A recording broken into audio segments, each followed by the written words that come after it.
Number 3 in the name of Deputy Maureen O'Sullivan. Deputy O'Sullivan.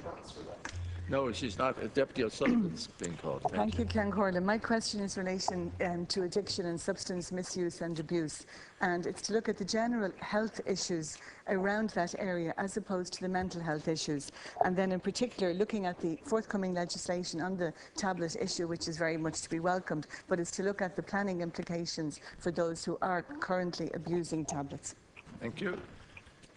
Minister I think in the first instance the Deputy is referring to persons who have drug addiction problems. Persons who have such difficulties, whether due to misuse of prescribed medicines or illicit drugs, can access treatment through their GP or their local drug addiction service.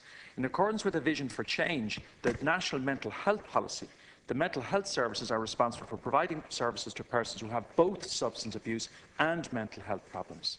Mental health services are available on referral from a GP or through the emergency departments. Medicines which have a high potential to be misused are controlled under the Misuse of Drugs Act. A person who has a controlled drug in his or her possession for the purpose of sale or supply is guilty of an offence. My department is finalising major amendments to the misuse of drugs regulations. The proposals include stricter prescribing and dispensing controls on certain prescription drugs which are being traded illicitly, including benzodiazepines and Z drugs, as well as creating an offence of unauthorised possession of such drugs. Due to the complexity of the draft regulations, it has been necessary to have 2 rounds of consultations with stakeholders and interested parties. Arising from the latest consultation process, the draft regulations are now being reviewed.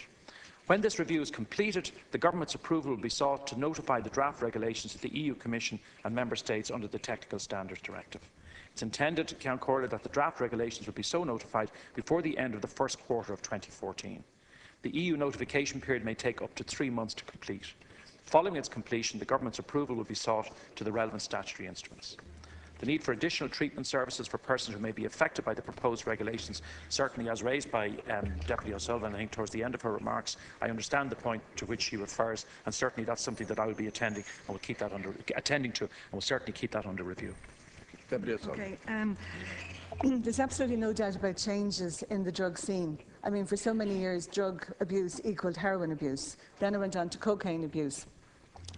We had the head shop products. Recently, we had the snowblow and the high-strength cannabis. But underneath all of that, there was an increasing use of tablets, both licit and illicit.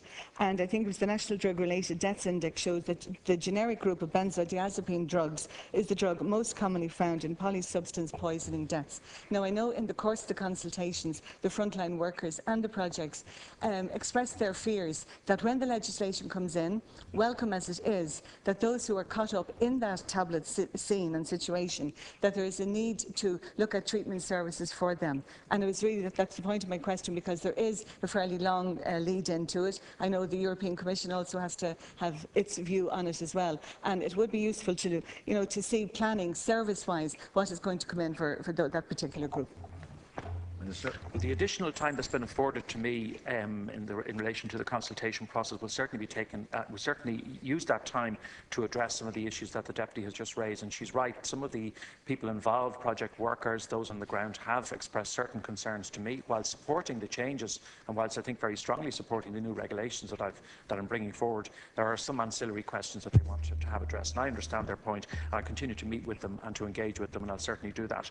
I can say also to the Deputy that I'm sure she's also aware of this, that in the middle of January next, we'll be setting up a new consultative process right across the system in terms of bolstering the national drug strategy. We previously had certain processes which worked well. We will need to review them. We've done that. There'll be new national coordinating committees set up in the course of January.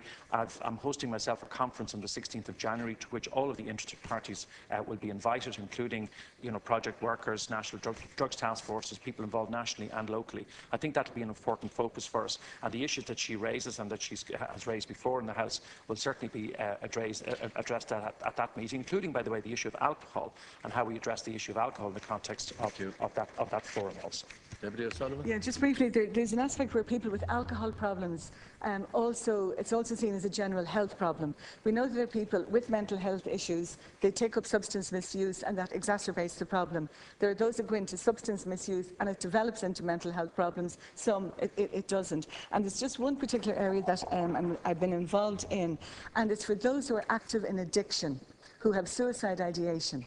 And to my knowledge, it's a group I'm on the board of it, so I'll acknowledge that, Oasis Juror Counselling Centre. They're the only ones who will counsel those who are active in addiction, who have a mental health issue or who have suicide ideation. And I think that it's a very difficult counselling, it's extremely challenging, but I've absolutely no doubt that it has been the cause of preventing some people from going further in suicide. And yes, the funding for that particular organisation is extremely minuscule compared with the funding for other organisations involved in suicide prevention, but they're the only ones who will counsel those active in addiction and who will provide crisis counselling at the point at which they need it. Thank you. Minister.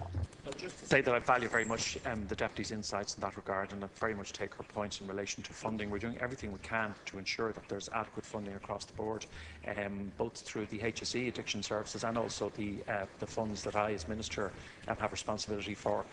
But I do value the points she makes, and I agree with the points she makes in relation to the interaction between, the mental health services and the drug treatment services. I understand that point, and I think that we'll have an opportunity to address those issues early in the new year again. Thank you.